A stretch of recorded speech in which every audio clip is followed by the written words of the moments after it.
I know there was the whole tights thing with Ty-Laur Johnson yeah, in Wednesday night's game. Which, first of all, before we get any farther, have you ever had a situation like that with a player where they didn't have it didn't have to be tights or just some type of equipment to where they're like, I can't play without like these tights or like this arm sleeve or like these specific shoes or something like that? And how would you react to if a player said that? Well, I call those things props, and to me, those are things you have to earn. Props with the headband, the sleeves, the certain socks, and so on. But some players are adamant about what they're wearing. In fact, when I was at Southeastern Louisiana, we had to send a manager back to the. We were playing Louisville here, and one of our better players, he did not have his tights, and we had to send a manager to run to the hotel, which was not too far from the to go get him. But he would have played without him, but he needed him because it's almost a mental thing how they feel. And that's really I don't want to admonish Coach Payne or look, you shouldn't refuse to play, of course, but I see it way too often where players, just the part of looking good, is so important to him.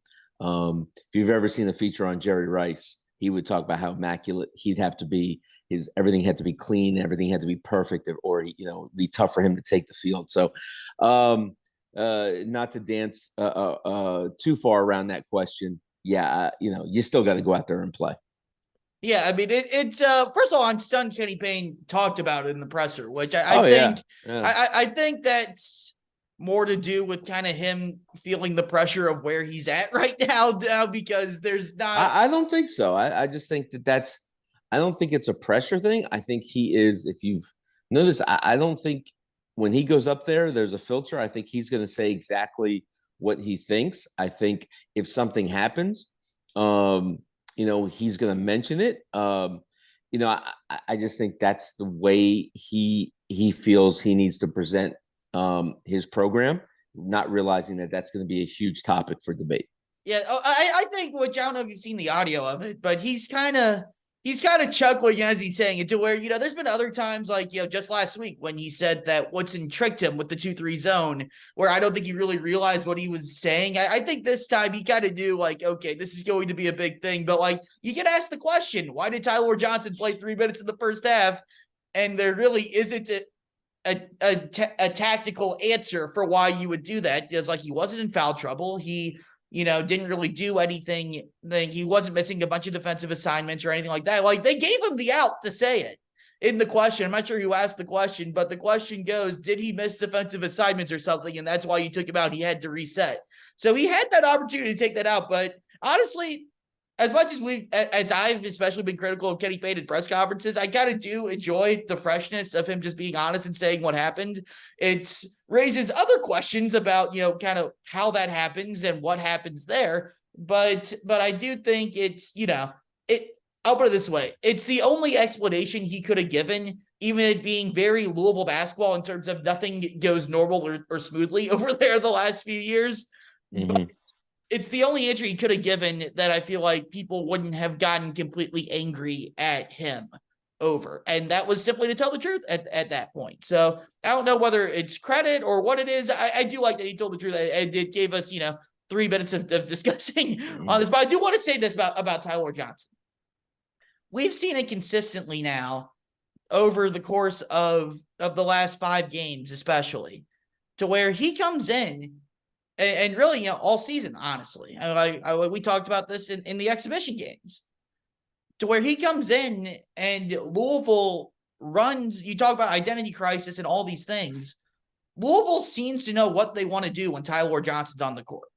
And that's attack the basket, have him try to beat people off the dribble, and either, try to score, get to the free throw line, or set someone else up, play through the paint, get all the paint touches that Kenny Payne wants to talk about. On the other end, Ty-Laur pressures the ball and gets into people and really, is not that he's Russ Smith or Peyton Siva when it comes to defending on the perimeter, but he's easily their best perimeter on ball defender. He's much better, I think, than Sky Clark and Trey White and Mike James when it comes to that aspect. He's a guy, though, that through 7 games has only played 25 minutes or more twice. And that was against Texas up in New York, where he played 25 minutes, and New Mexico State on Sunday, where he played 30 minutes, but needed overtime to get there. Other than that, he played, I get it, he played the last 15 and a half minutes of the game last night, but he played 19 minutes last night with the whole Tights thing. So we'll kind of push that aside. 17 minutes against Indiana in a game where he quite literally turned that game around for Louisville until Indiana went to the 2-3 zone late in the game. 19 minutes against Coppin State, 16 minutes in the loss against Chattanooga, and 21 minutes against UMBC. I think if you're Louisville, I don't know whether or not you should be starting Ty-Laur Johnson, because I know, like Calipari's been doing that thing right now with not starting Reed Sheppard or Rob Dillingham and trying to figure out where guys fill their roles best. But Louisville looks a lot better when Ty-Laur Johnson's in the game. And I think Kenny Payne needs to, whether he starts him or not, he needs to be playing starters type minutes, 25, 30 plus minutes a game, to where I think, 7 games, still a small-ish sample size, but we're starting to get to that point now to where we're almost a quarter of the way through the season. Like, we can see this consistently where Ty-Laur Johnson has been effective for Louisville. Even if he's not always shooting the ball great, he makes things happen for Louisville that other guys just don't do for Louisville. To where, do you think he should be playing more minutes? How do you think Kenny Payne could work him in more? And just what has been the impact that he's really had, both in terms of the Bellarmine game last night and really in these last stretch of games? Well, he's a natural point guard. So you talk about the defensive, his pickup points and understanding how to be a gnat defensively, and even off the ball is pretty good. But offensively, he knows, even without, when he's playing in the open court, he's going to make a good decision. He's going to go downhill. He knows how to navigate ball screens. He gets in the paint. He creates those open threes. I mean, to start the second half, he's able to penetrate and get Sky Clark an open 3 in the corner. So look, he's going to find shooters. Guys collapse on him. He knows he has a feel. So for his minutes, I'm sure they're going to go up exponentially. As far as starting, it could help them get out of the gate quicker.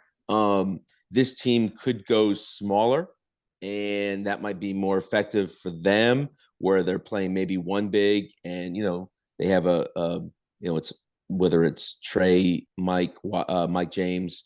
Sky, wow, so you're saying Ty-Laur, going really small. That's like Rick Pitino, Bridgie, or Cal Keurig at the 4 small. Yeah, well, yeah.